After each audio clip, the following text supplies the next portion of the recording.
I'm Damon Smith, Extension Field Crops Pathologist at the University of Wisconsin-Madison and University of Wisconsin Extension.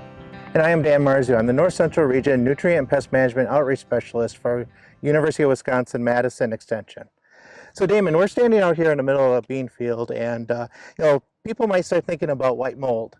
So what are some conditions that white mold might happen in our soybeans? Yeah, so the most important is actually temperature. So nice, cool conditions.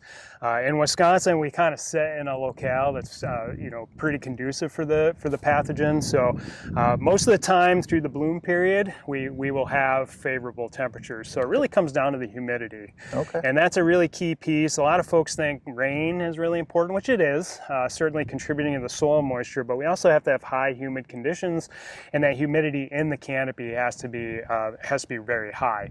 And that's another key piece, is we need a nice dense canopy there, and then we need those blooms out for infection to happen. Sure. So this year, do we have those types of conditions that we should be worrying about white mold? Yeah, we're kind of coming into the start of bloom here in the state. I know some farmers have been reporting some blooms right before the 4th of July here, and so we're starting to watch it. I want folks to be kind of patient though. If you look at some of the tools we have, like Sporecaster and our Field Profit tools, they're telling us we're sitting kind of moderate right now, but we also don't have full canopy closure in some areas. So we need to watch that. And we've also learned over the last couple of years that really those conducive conditions get better as that canopy progresses. So as we get more close to the start of pod set. Okay, all right. So if a farmer does find white mold in their field, what can they do for management of the disease? Good question. When I first got here over a decade ago, we were talking a lot about fungicides at R1.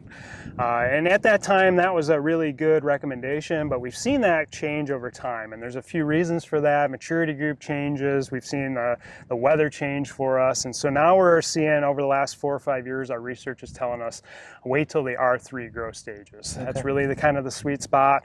Keep that fungicide there available at that time. If you choose to go at R1, then you're probably going to need to come back with a second application around R3. So that's something you need to be aware of. Again, we have Sporecaster and Field Profit to help with that decision, so you can kind of use the weather information that's coming into those tools to kind of decide whether it's going to be conducive or not. One caveat with those R3 sprays though is that canopy penetration of the fungicide gets more challenging because the canopy is very dense at that time. So you do need to take some consideration into the fact that if you're going to go at R3 with a single application, spend some money to haul a little extra water, a little higher pressure, and try to drive that fungicide down through the canopy. Okay, great. Thank you, Damon. Appreciate it. Thanks. Yeah. And if you need any other information on white mold in soybeans, feel free to take a look at the NPM website, ipcm.wisc.edu, or contact your local NPM outreach specialist or your regional extension educator.